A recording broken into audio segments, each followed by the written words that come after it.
great to hear. All right. Hello, Jeremy. Do you want to talk first? Sure. So, hey guys. Yeah, we didn't know where or how we were supposed to set this up because both of us are used to just being guests on these hangouts.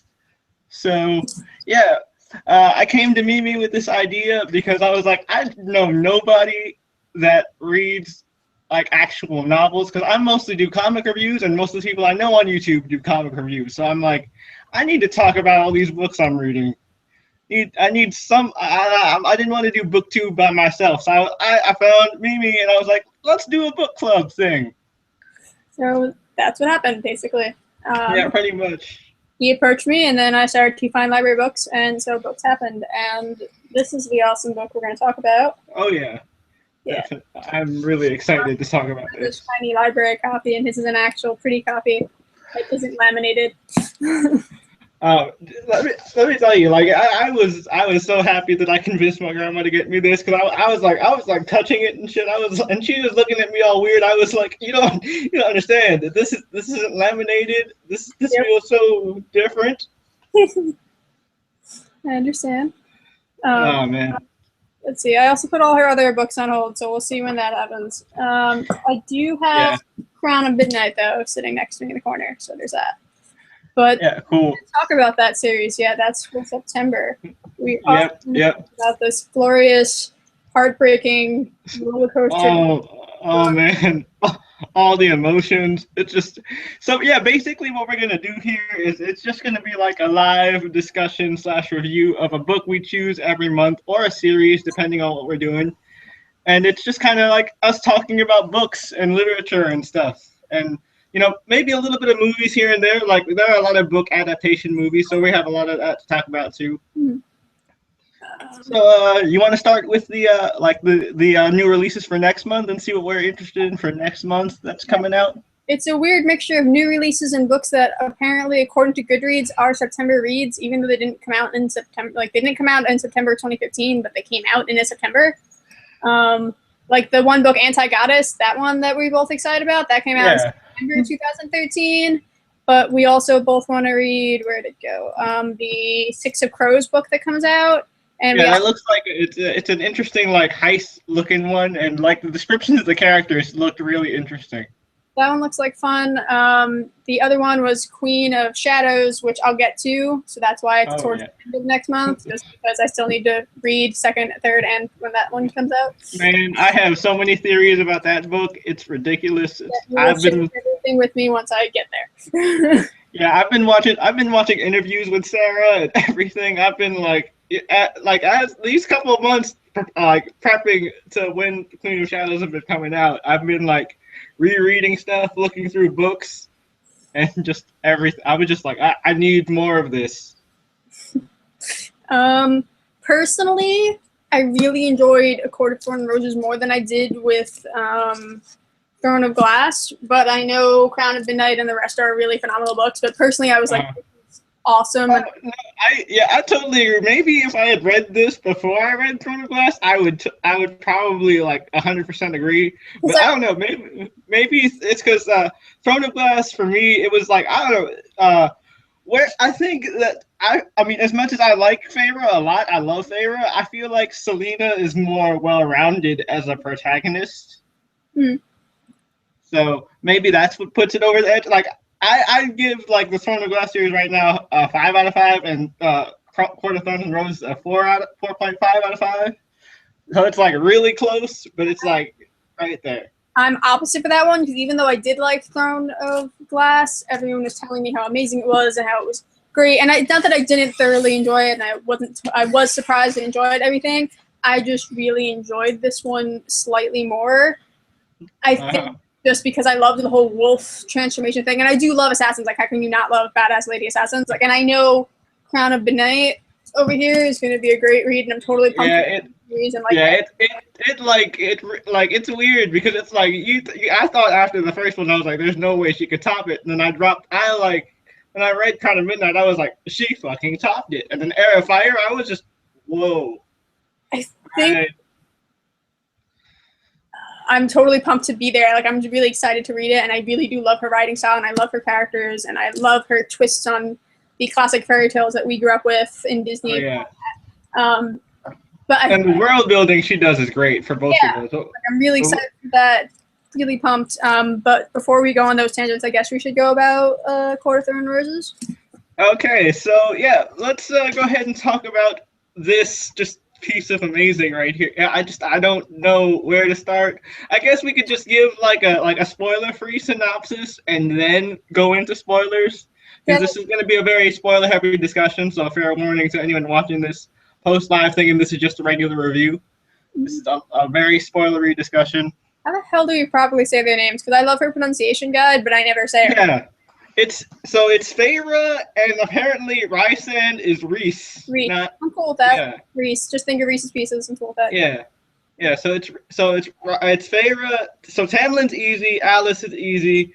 It's Feyre and Reese that I was like, okay, so I knew it was Feyre, but I was like, is it Feyre or is it Feyre? I was saying Feyre. Tamlin, Lucien. I just say Lucien. That's my. I just said Lucian. I just put it together. I'm like, Lucian. Let's go with Lucian. Whatever. We know who he is. The pretty redhead. Alice was easy. Amarantha. I just thought it was Amethyst because it just looked like Samantha without an S. Yeah. So I was like Amethyst. Amantha. We got. I'm just gonna call her evil. I'm just gonna call her Evil Queen Maleficent because that's just all I was thinking the whole time I was reading it. I had other less nice names for her. Oh yeah, there were some very colorful names that came after. I messaged you some of those, and yeah, just no. But basically, this is Sarah's cool take on Beauty and the Beast without the whole Stockholm syndrome aspect. There was some of that in there, like there was some. The psych major in me was like, yeah, there's a little bit of Stockholm syndrome in here. But I think no matter what you do, there's no way to not have it. Yeah, but it wasn't like in a huge dose. Like it wasn't like I said, I was recently watching the Disney version, so I kind of prepped for this to have a kind of comparison. And I'm like, yeah, the Stockholm syndrome is a lot more heavy here. Yeah. Let's see. It's Sarah's take at Beauty and the Beast. We got Feyre being a 19-year-old girl with sisters, with some pretty ungrateful older sisters, and a dad who's like useless, very much like the dad in Beauty and the Beast, like the Disney version. Bad decisions all around, and she decided, but when her mother was dying and was like, you need to take care of them, Feyre took that burden very hard on her shoulders and decided she was going to be the one to take care of her sisters because they just. Also, I need to talk about Sarah following the Disney trope of killing off like parents. Like, why can't both parents ever be alive in any of these books? I'm convinced the mom's going to somehow be something different for the non-spoiler. Maybe. For the spoiler part, I'll mention just because I'll explain why later. If I remember. She got ungrateful sisters, a useless dad, a fuck buddy named Isaac. So good for her. That was awesome. I was like, that's a nice, more modern twist. Like I was like, yeah, all right, at least you know it's nothing meaningful, and you're just doing it to escape. I'm like, that's I'm glad it didn't fall into the trope of she thought she was in love with him, but she was really just having sex with him. Yeah, it's nice that she avoided that one. What else? Her sisters do get fleshed out as it goes on, which is nice to see. In the beginning, you're like, God, they're such bitches. I wanted to punch the oldest one in the face. Yeah, like she needed a good talking to and smack across the face. They were cool though. I like the characters that feel like they must help everyone and save everyone, and then bad things happen. That's always fun to read. Yep. It's AKA the Scott McCall archetype. Yeah, I always enjoy those characters. It's fun to sympathize with them. And after Feyre kills a wolf and skins it, like a day late, like not even a day later, in comes another wolf who's like, "Bitch, you killed my friend. I want." So did they actually describe him as a wolf though? Because it was like a weird, like hodgepodge, kind of like. Yeah. Yeah, he was like a wolf, bear, antelope. thingy. I'm gonna go with Wolf. It sounds cooler than the weird Hosh-Posh hybrid, because either way it's horrifying, but Wolf always sounds cool. Yeah, it does. I just love the thing. I'll give you that one. I really like that. Hey, we have a viewer. Hi, viewer. Yeah, so in comes badass Wolf Tamlin coming in and just like, who killed my friend? And they're like, we didn't kill your friend. And he's like, one of you killed my friend. And Feyre's like, that was me. And because I like how she owned up to it too. She was just like, yeah, I did it. I'm sorry, but well, I'm not really sorry, but I'm sorry if you're gonna kill my family. I'm sorry. She owned up, and then Tamlin takes her away and is like, there's a treaty, bitch. You gotta come with me. That's not exactly how he said it. He said it a lot more eloquent, but that's how I'm gonna say it. Jeremy, would you like to say it in a nicer way? No, it was more like, all right, you want to kill my, it's like, you want to kill my friend, life for a life, say bye to your family, you're staying with me forever, or you can die right here, right now, and have them watch. Which one do you want? And she's like, I'd rather not scar my family for life, so I'll go with you, random fairy giant monster thing. He takes her, they go off, and subtle Stockholm Syndrome commences, and then it becomes really cute and less Stockholm Syndrome, and things happen, and they're fucking adorable. Yeah, that was probably, I had to say, like, Sarah J Maas does a really good job at just making really good relationships. Because the thing with Throne of Glass, usually with series that have like multiple love interest possibilities, I always have one that I stick with, and that's the one that I stick with to the end. But with Throne of Glass, actually, I was like, I could go either way. I like Kale a lot, and that's the one that's the main one I'm going with. But I actually see Dorian, and I would be mad with Dorian. But with this one, I'm like, yeah, Phelan all the way. Nope. Reese is the type of character that like 12, 13-year-old me would have been like, yes, why aren't they together? But 22-year-old me that is older and has watched the world become a very horrifying place is like, no, never, no. I know he's going to get fleshed out in the second book, and I know I'm going to be like, I get you, but I'm still not going to like you.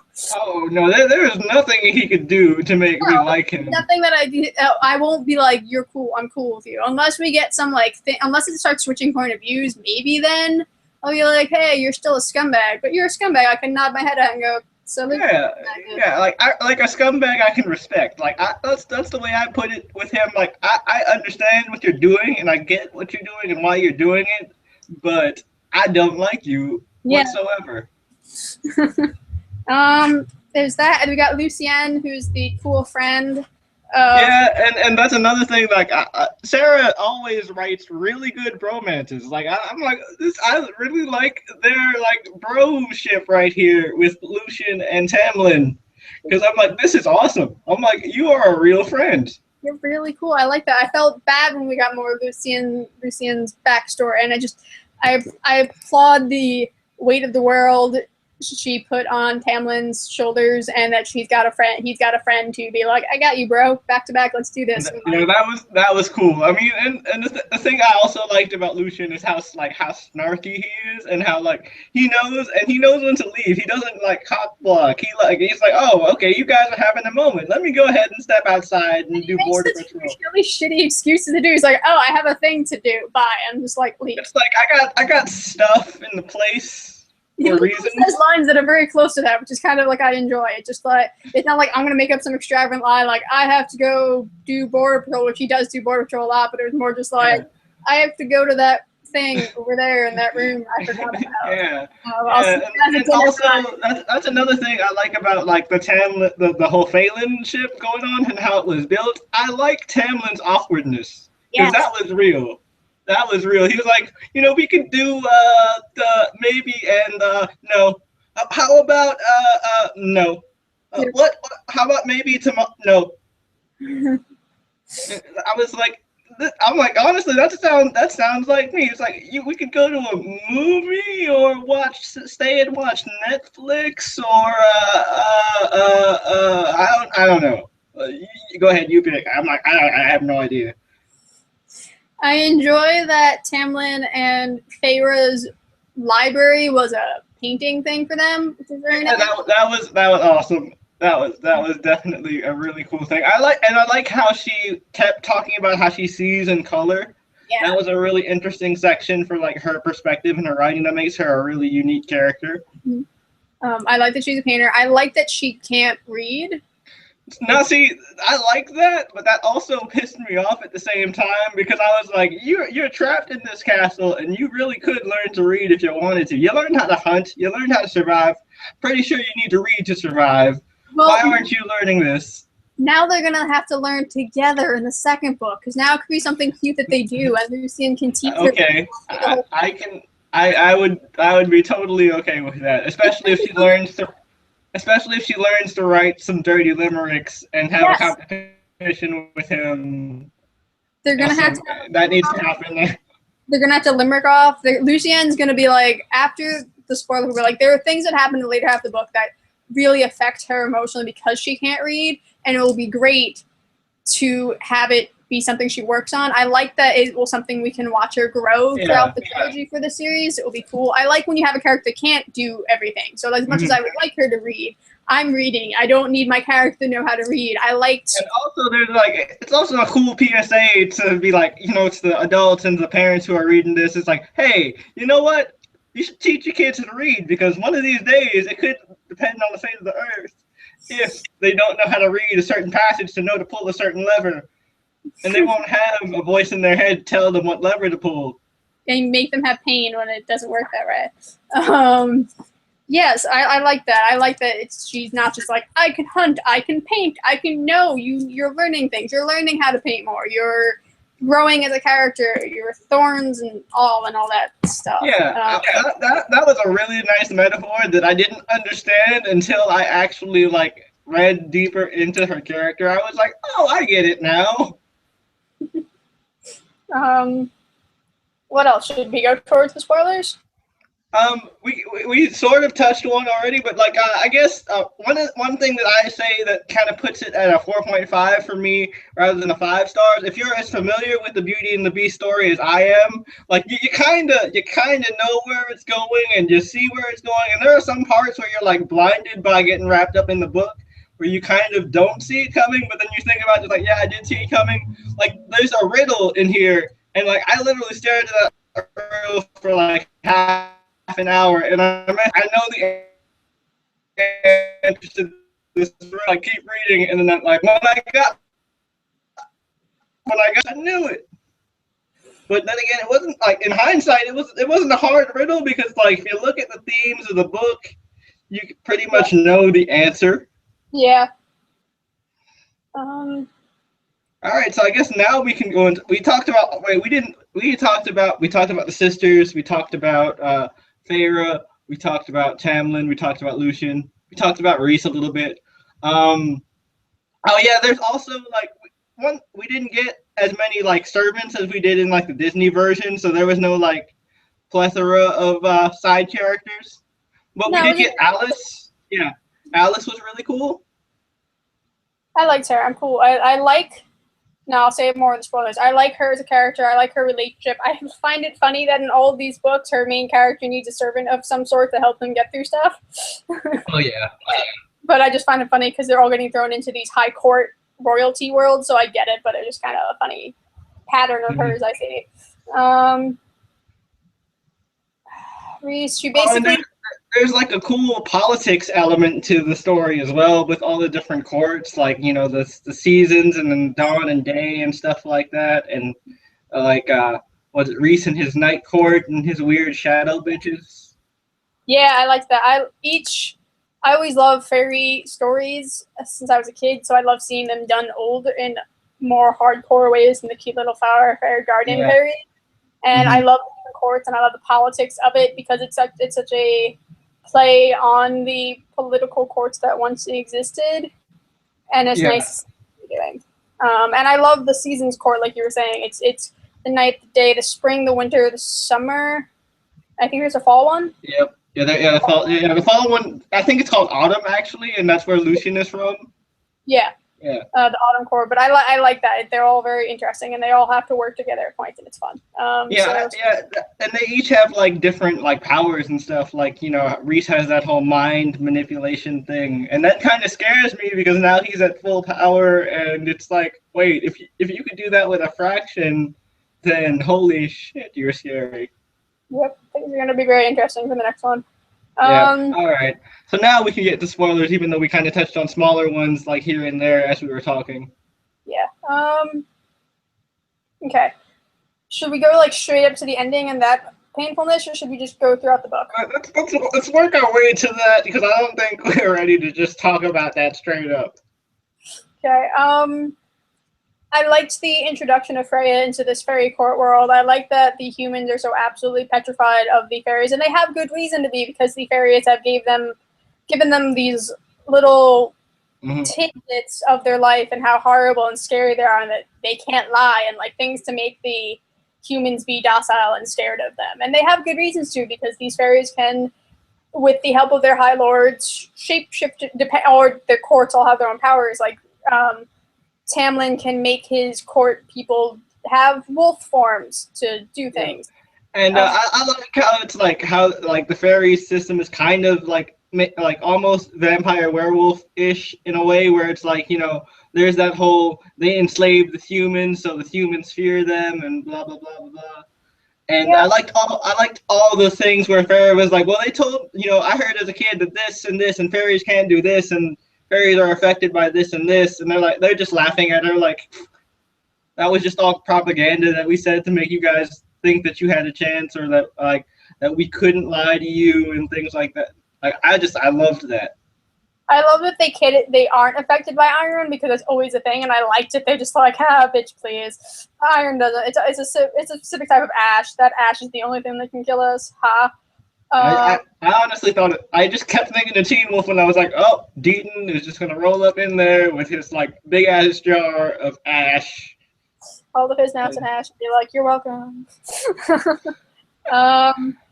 What else? We got that. The court politics. I liked that Tamlin put a glamour on her so that she couldn't actually see anyone. I actually liked it. That made that moment where her eyes were open like really powerful, when she's like, oh my god, I can see all these other fairies and these people that I thought I knew, I don't really know. You know, it was really cool. I liked that Alice was all wood, like literally tree-like. I liked that Tamlin glowed more, and that Lucienne glowed. I liked the glowing effect because they're literally from the earth in a different way, and I love the nature aspect of it, on the real beauty of it, and how she didn't really know what beauty was till she was with them, and like the whole thawing of her thorny heart kind of aspect that was. I liked how dull the human world seemed when she was sent back, but we're gonna talk about that. Like that was a tough section. Yeah, but I liked that. Let's see. I liked that since he liked paint, like he appreciated her love of art, he literally cleaned out the entire portrait room and wouldn't let her go in it till it was clean. And then that was cool. The beautiful portrait room, and she's like, I want to paint. And so they went out and got her paint supplies, and not just like basic colors, all the colors. And so she's painting everything she sees in really cool and interesting ways that I liked their magic. Yeah, that reminded me of like I keep bringing up Teen Wolf, but it just kept popping in my head. I'm like, it just keeps reminding me of Lydia's drawings that she would do in class that Styles would just kind of stare at, and I'm like, that's Lydia right there. I'm like, there's a little bit of Lydia, a little bit of Allison. I'm like, I can see a lot of this in here. What else was that? I liked that the begrudging friendship of Lucienne and Feyre. Because it's just like, bitch, you killed my friend. I hate you for it. And also, it's not just, bitch, you killed my friend. It's for later reasons and just a begrudging. And also, I like how like Lucian was technically her first friend in the court, because like they started off just really hating each other, like dirty stinking fairy, dirty stinking human, and then they started joking with each other, making jabs, and she wants to hang out with Lucian more than she wants to hang out with Tamlin, and that makes Tamlin a little jealous. Which is fun. That was cool. I like their friendship probably the most out of out of like favors interaction with the Fae, other than of course Tamlin. Probably have to find the scene when he just like, oh well, if you really need to go get this fairy, things could happen this way, and I might hear you come. Like I might. He was like, well, see, if I was actually careful of my friend to yell at me or get me in trouble, I would tell you to do this and this and make this kind of snare, and maybe if since I'm a particular border patrol that day, maybe if you screamed for help, I would be able to help you. Here was it. I'll be conveniently hunting on the grounds. With my superior hearing, I might be feeling generous enough to listen if someone screams from the western woods. But it's a good thing I had no role in telling you to go out today, since Tam would eviscerate anyone who told you how to trap a sorrel, and it's a good thing I had planned to hunt anyway, because if anyone caught me helping you, there would be trouble of a whole other hell awaiting us. I hope your secrets are worth it. Yeah, I mean, they have so many cool exchanges. Like there's the one there, especially the one where she gives him the knife and he just says, "Please don't plunge it into my back." Don't stab in the back. They're fun. I like that. I like that their gyps are weapons. She needs that in this little world. Their friendship's really cool. Her and Alice are kind of fun. It's like, oh, you don't want to wear a dress, and like brings her back her tattered, messed up clothing, and she starts to wear her dress. She's just like, oh, you want to wear a dress now, and like starts teasing her about it. Yep. That was pretty fun. Because I like that she like actually had like a kind of like a girlfriend type of relationship there, because it seemed like she didn't have one, especially with her sisters not really giving a fuck about her. Yeah. She didn't have that kind of relationship, so I liked that with Alice. I'm excited to see more of her and Alice grow, especially in the later books. I especially want to see how Alice is now that she has her boys around again, and like how that changes her and stuff. Because Alice seemed like a hard ass for a while. Yeah, but it's kind of understandable with things. But that one, Reese is an interesting character because he's such a fucked up bastard. Yeah, he is really fucked up. I was just like, nope, fuck this guy, fuck this guy, fuck this guy. And then like the tattoo happened and I was like, all right, nope, you crossed it. You're at the point of no return. You just, no, fuck you. No, absolutely not. No. I love his powers. I love the wings thing. I love his shadow lackeys. And I'm very intrigued for him in later books, but I'm praying to God there isn't a fucking love triangle, because I don't need to see it. No, I don't need Throne of Glass is a love triangle, okay, but if it ends up being a love triangle between those three, I'm going to be upset, because this is just going to just take me back to Vampire Diaries, and I'm like, no, I don't want this again. I stopped watching this damn show. I lived through that already. I don't need to live through it again in a darker world, because L.J. Smith is writing in a less darker time period of life. Not that things weren't fucked up in the night as she was writing, but the world she created for them was a lot less dark than the world of A Court of Thorns and Roses, and I don't want Reese to force himself on. Yep, because that could happen, especially with the Horcrux tattoo type thing, and I don't want that. I don't want him to pull her out of situations and make her feel things for him when she doesn't really feel them for him. And if she does start to feel for him, I get it. There can be ways, but right now I don't. Yeah, I don't see the way I was thinking about it was like I don't want it to be where he starts feeling things for her, and because of the bond, she starts feeling those things. Yeah. And then I don't want that. I want him to just be like the pompous dick who's literally just doing this to fuck her with Tamlin. I'm cool with that. I'm not cool with that, but I could be fine with him just being like, ha, you have her, but I have her every week, once a week, every month, forever, kind of thing. I also need to know what happened to their romance to like make him like hate him so much. Because that's bugging me too. I'm like, there has to be a reason why you want to fuck with this guy so much. Yeah, or are you just a dick? Because there are characters just like, you're a dick, so I'm gonna fuck, like. Yeah, but I feel like there has to be more to him. He can't just be a dick. Probably involving the human aspect. I'm assuming it's probably like, haha, I slept with her and she wouldn't sleep with you, sort of thing. Like, I wooed her. men being men and measuring their dicks all the time kind of thing. Oh yeah, that's definitely gonna happen. There's going to be a dick measuring contest at some point because two male egos in one room, there can't not be a dick measuring contest, especially if there are like mutual feelings for the same girl kind of thing, because that's inevitable. Like books, real life, whatever, that happens. I just flipped through the book and I got to the "I love you, Thorns" and all part and started smiling. So there's that. Oh yeah, that was a really nice moment. And then like about the fairy orgy, that was one of the like I didn't expect that one. That was like the first curveball of the book. I liked that a lot.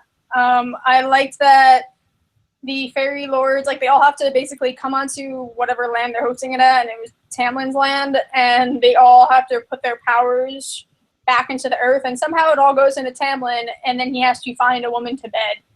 And because Feyre couldn't resist the sounds of the drums, because she's a fucking human in a fairy world, she goes off towards it, and Rhys kind of steps in and saves her for a moment, which I was like, good for you, you're a dick, but good for you.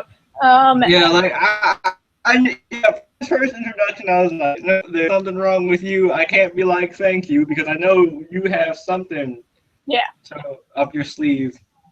Then Luciana's just like, bitch, what are you doing here? Takes her, brings her home. And, of course, Tamlin smelt him on her and was like, where the fuck is she? He had sex with someone else, and then he comes back to the castle, and Feyre is just like, I'm going to go get food. And then, bam, Tamlin's there, and he bites her neck, and the next morning they have a really entertaining breakfast sequence, which is like, I'm going to show off my neck, just like, I'm going to show it off, and Lucienne starts teasing her about it, and they're just all like, wait, what? That whole breakfast scene was fun. And then the scene after their first real kiss was really funny, because it was just like where she was just trying to play it off like a few kisses won't scare me away, that ain't shit type of conversation, and then Lucian just like, all right, well, I gotta go do some stuff. Yep. Bye, guys. Lucian's a cool bro. I like that. He's got that bro code going on. And Tamlin never says anything. He never has to be like, bro, I need you to leave, or give him a look. Lucien just senses the sexual tension and bolts. Yep. That is the true sign of friendship right there, because he doesn't just stick around to watch his friend squirm. That guy to give his friend advice while he's the best kind of friend you can have. Like the one that knows when you need to just do your thing. Yep. I'm excited to see how Alice will react to everything and how she'll react to them basically being official. And I'm excited to see how the rest of the fairy world will react. I want to know if, since technically that whole treaty thing was bullshit about like humans and fairies entering like the lands. Like, I want to know if she's gonna go find Nesta and her other sister and her dad and be like, hey guys, I'm safe, I'm a fairy now, and then it's like, yeah, I'm set, I guess, married. I don't know what's happening. But yeah, I'm safe, and I've now ascended to a higher form of living. I just wanted you guys to know. Okay, bye. I wonder if she'll bring them to the land and like give them some little house to live on, or like give them something. Yeah, because I mean, I don't think no matter what, I don't think she's the type that would just ditch her family. No, because the entire time she kept on feeling guilty about it and hoping they were okay and wanting to find them. And wonder if they were missing her, and how much the glamour and how much whatever Tamlin was doing was affecting them, and wondering, did they forget me? How are they? Are they okay? Are they eating? Yeah. Do they think I'm off with this great aunt they've never met before? Oh man. I also want to know. I want them to explain how Nesta was not affected by the glamour. It seemed like, because she knew everything. And like when she said something like, you would have went to the end of the earth to protect your high lord, I was like, wait, holy crap! You missed that part of the passage. Did you miss the part when she was telling her everything? No, I mean, no, like before she told her everything, she she had a conversation with her before that, and she mentioned like her High Lord, and that's when she was like, all right, now I have to tell you everything because obviously you know something. Well, they were saying I liked the concept of the whole fact she has such a strong will against just things in general that it didn't work on her. Yeah. Which is an interesting concept, and I like because her sister and dad are so like la di da da. It kind of makes sense that one of them wouldn't be affected. Yeah. Because she was the stubborn, fuck the world kind of sister. Yeah, and I also liked the explanation of her sister's hatred for her dad, which honestly makes sense. Yeah. But it's still fucked up. Yeah. But that there's that feeling in family sometimes, so it made sense. It was realistic. Yeah. What else? I liked Lucien's backstory. It was really tragic. Oh yeah, that hurt. That hurt to listen to. Sucked. Yeah. Do you want to touch this one? Do you want to go on this one? Yeah, I mean, like his brothers are just dicks. Like, there's no other word for it. They tried to kill him because he was more powerful than them, and he like, he just was like, fine, fuck you guys, I'm gonna go live with my bro now because he actually cares about me and doesn't want to kill me because I'm stronger. Yep. And I like that his parents still care for him, but they can't do anything about it since they, it's, rules of the court, and that's just how their culture works, kind of thing. Mm-hmm. So that, like, I understood that. I liked that Lucien's mom helped Feyre in the cell, and she was like, thank you for saving my son. Yeah. You didn't have to give up your name to save him, but you saved him. That was very nice. I like that future friendship that will happen. Maybe they'll probably mend that court's feelings with the son, maybe Lucien, maybe. I doubt it, but it'd be a cool idea if because of it the parents are like, you guys have to grow the fuck up. He's your brother. Calm the fuck down that he's stronger. Accept the fact he doesn't want to be in charge and stop trying to kill him and be a dick. And be so happy. Oh, you mean be actual parents? Yeah. Not like Autumn Court, but if they're just like sitting down like they do like an AA meeting sort of thing and sit him down with his brothers and they're just like, he doesn't want to be in charge. He's literally at another court. Stop being dicks. See, I want that to happen too, and I hope that Feyre can I feel like Feyre would be a very good kind of bridge character because she's had that human experience, that she kind of has both sides of the coin and can be able to like mend relationships and things like that. I feel like that's what they'll use her for, especially because she'll have that whole I was human, now I'm not. And politics are weird. And I can feel her being like her doing her normal human questioning, even though she's now technically a fairy, her being like, that makes no sense. Why are you guys still doing that? It's thousands of years later. I know fairies are set in their ways, but what the fuck? I mean, that's definitely going to be a thing. And I don't want to use this as a negative comparison, but her transformation felt very Breaking Dawn to me. Like, I was staring at the copy I had on my shelf, and I was like, this is not, I'm like, as she was dying, I was like, this is not going to be what I think is going to be. This is not going to happen. And it happened, and I'm like, whoa, all right. Yeah. Because when I first started reading this book, I'm like, oh, cool. Like a main character that's not a fairy, and the main character that's a fairy. I'm kind of cool with it though, because like they constantly would try to kill her for not being a fairy, and they would use her against Tamlin. And maybe because she's a fairy, it will fuck up. Even though Rhys has that mark on her, maybe it won't be as strong because of her now being a fairy. Yeah, maybe. So there's.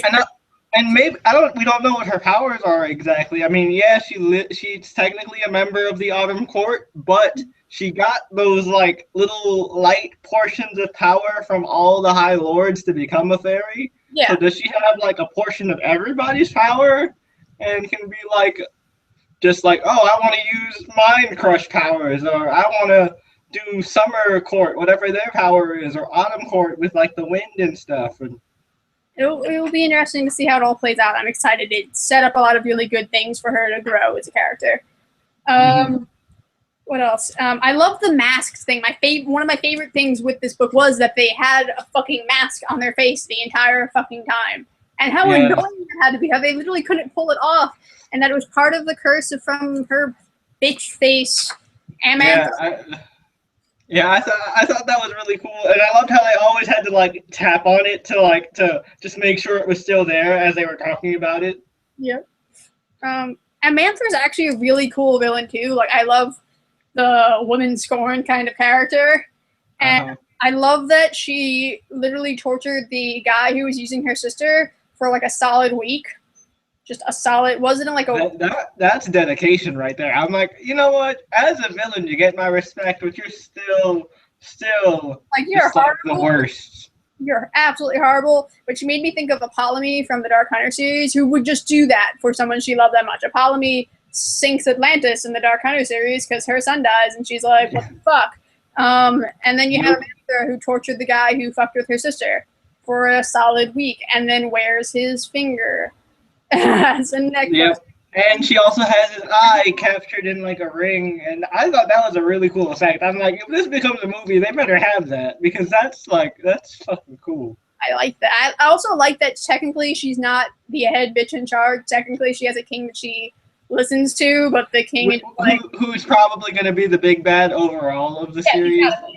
It's gotta be. But I like that we didn't get the big bad. We just got one bad, and it's like, and technically Reese is a bad. Like I liked the politics is set up for future big.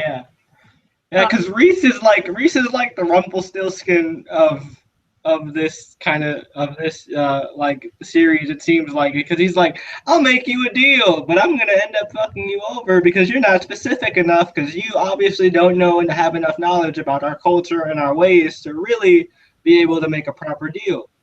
That's also fairies as a whole. That's why I love fairies, because it's like, okay, you didn't listen to every little teeny fucking word I said. Now I'm gonna own you.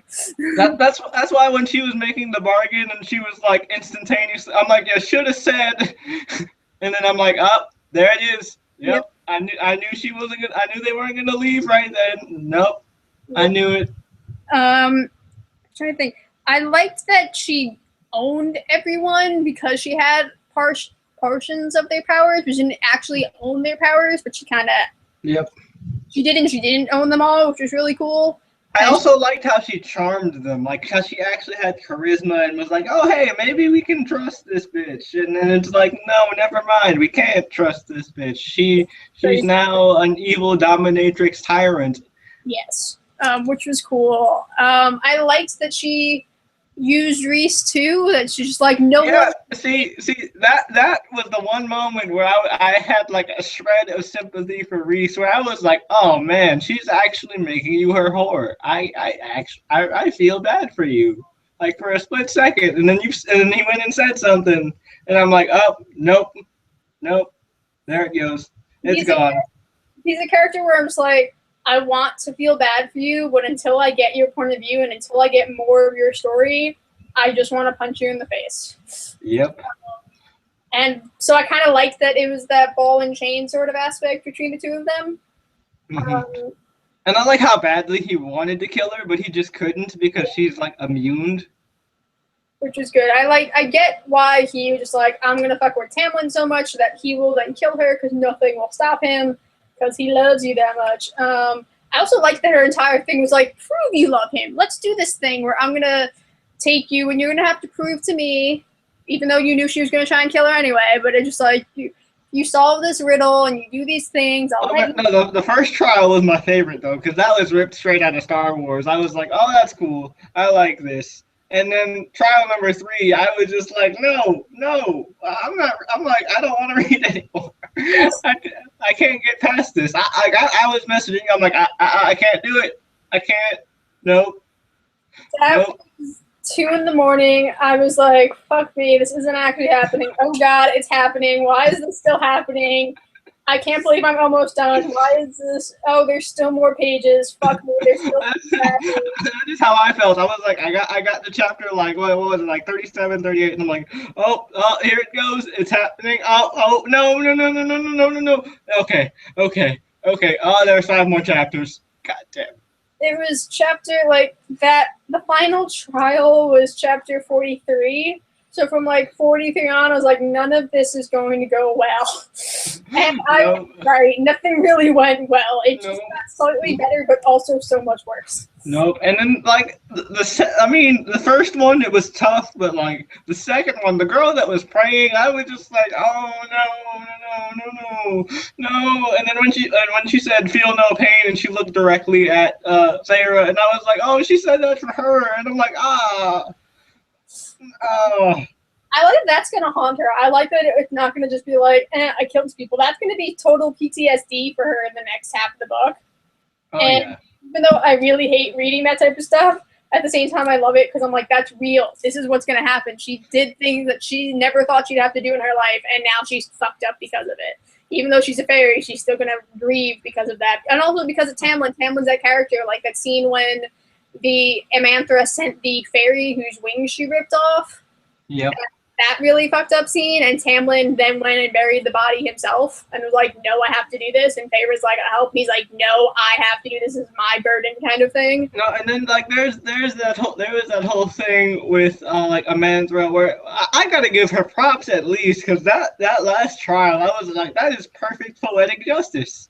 Yep. I'm like you killed the fairy out of cold blood, and now you fall in love with the fairy, you fall in love with the people, and now you're forced to kill a fairy. Yep. That has absolutely no ties to you, but is totally innocent, and yep. Like they're children. And Fae children are rare and precious and adorable, and you don't want to kill them, but you have to, and it sucks. Yeah, she's a good villain. I'm excited to see how her boss man is gonna top it.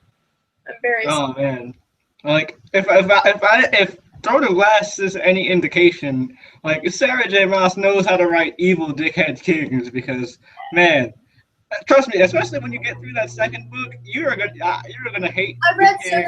I've read certain spoilers, so I know part of what I'm getting into, because that's the only bad thing about being a fan of her now, is because she's so popular. I've unintentionally spoiled myself for certain things because of Tumblr.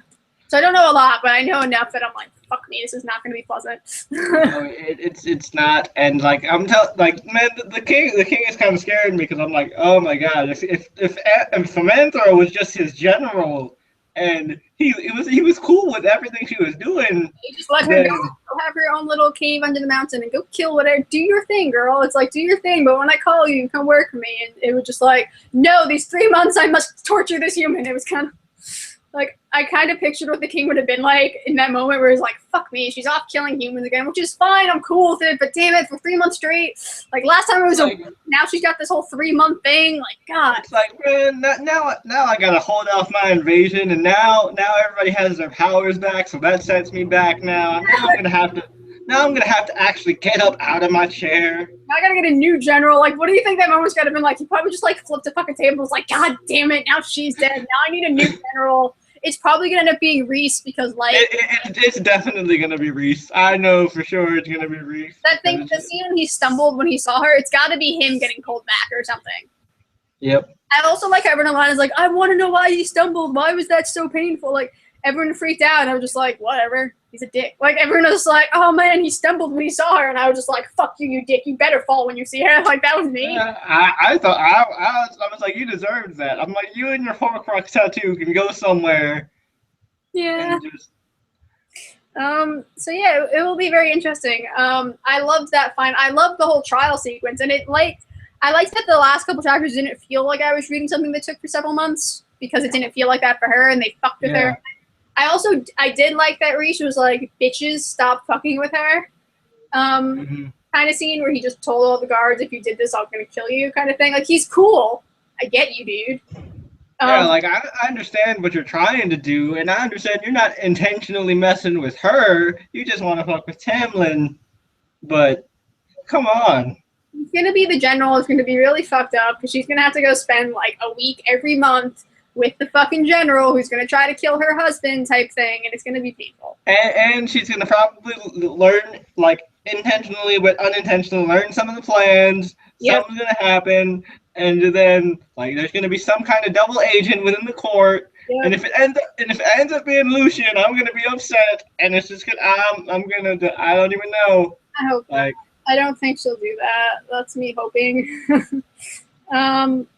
Was there anything else that we're missing?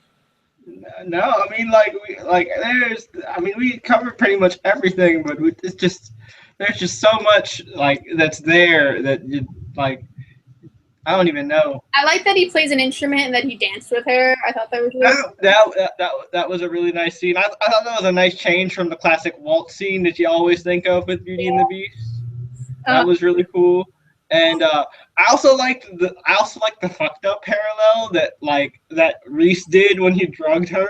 Yeah. And I just kind of what I imagined in my head was just I was just like no. I also felt really bad for her that she needed that drinking because she thought she was just gonna die anyway, and like it was really painful to read. I liked that because of the whole reading thing. That last part of the trial really fucked with her. The second trial really fucked with her on the levers.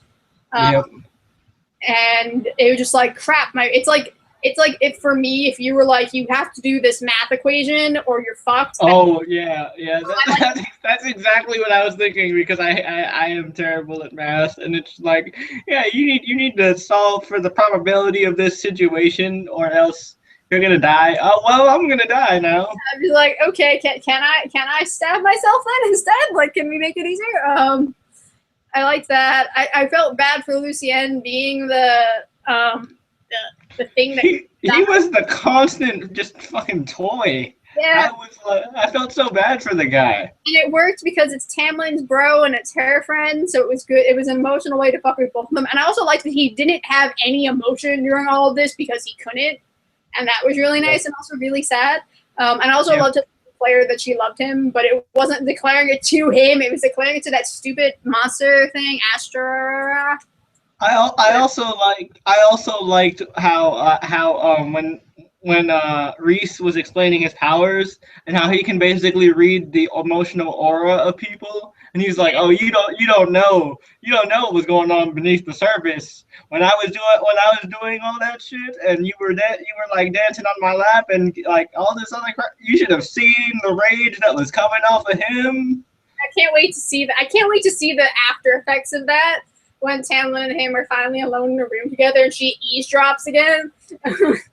That will be a great fight. Like, I'm really pumped for that.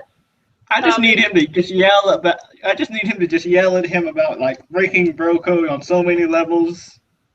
He's gonna yell about the bro code and the total rapish side of all of that. That was extremely rapish. That whole closet thing. I was like, I'm pretty sure he's aware of what Reese is doing and why he's doing it, but that doesn't make it sting any less. Yeah, that doesn't make it any better. That's still fucked up because he loves her. And he literally couldn't do anything at all. It's like, that's the worst thing. It's not like, oh man, he was in a totally different core. It's not like when something horrible happens in the second book and he can't get to her right away, so she'll have to fight for herself. This was literally, we're in the same place, but I can't get to you because because Amantha is not letting me leave. That whole thing. Yep. Man. It's like you're literally in the same building, it's just you're in totally different levels. But that's, I think, for me, why it hurts so much. And then probably like my favorite scene of the book, hands down, has to be like springtime drunk Farah, because that was amazing. That was awesome. When he's just like, "You idiot, you're not," Lucian just like, "You idiot, you're not supposed to drink that," and she's like, "Whatever."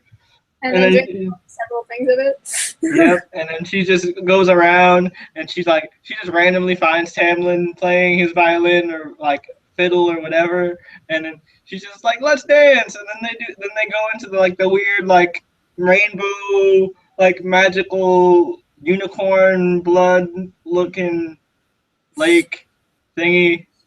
I think my favorite was either the scene where she's like, "Hey, I painted something for you," and then he literally starts commenting on all the other paintings. She's like, oh my god, stop it! I'm only talking about this one."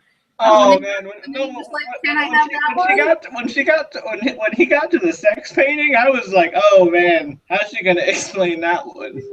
I liked that one, and also my other it's a tie between that scene and the scene after when the glamour is done and she realizes everyone saw her running from the puka thing, and they were just like, "Ah, damn it!" And like everyone was trying to laugh and not laugh because like she couldn't see them, but they all saw her like tiptoeing away. Yep. And they're just like, ah, that dumb bitch, that dumb Yeah, bitch. they're just like stupid human. Oh man. I also want to know, does that mean how many people are at that court? Like, how I many don't. people? I. That's what makes me wonder too. I'm like, does that mean we're gonna get more fairy characters in the next book? Like, we're gonna meet more of the servants, and we'll actually get like a full-on staff besides Alice being like apparently like for a long time I was like, is Alice just like a one-woman machine? Because it Yeah, seems like she's doing everything. and a couple people in the kitchen. Like, what? I'm excited to see that. She set up a good second book, and I'm excited to see the journey of Tamlin and Feyre and Lucienne. And I'm excited to get the possibility of Lucienne's happiness because life. And But the interesting thing about that is, though, like at least how I felt is that even though this was a sequel, and I'm so glad that there's a sequel, I honestly felt like this could have been a standalone if it wanted to be, because like it ended like with closure, and I'm like, this is a good ending. I'm like, yeah, you could. There's definitely a lot of room for a sequel, but at the same time, it's still a full ending. It did. It worked very well. It's one that I know I'm going to enjoy the trilogy, but I'm going to be like, this is a good book, and I'm always going to be like, you need to read this book to people. Yep. So yeah, I think that's where we're going to end this. Yeah, just let us know what you guys thought about the book, and we'll be back. What is it? Next month we are doing what are we doing next? We're doing Queen of Shadows for September, right? Yeah, we're going to do that part of a series because it's going to take me a while. So it's a weird combo of let's do the series and let's do the last book. Yep. All right, cool. So I hope you guys enjoyed this first episode of Book Babble. And let us know in the comments. Don't forget to like and all that stuff, and follow us on Twitter and all that other social media jazz. All right. See this. Bye. Later.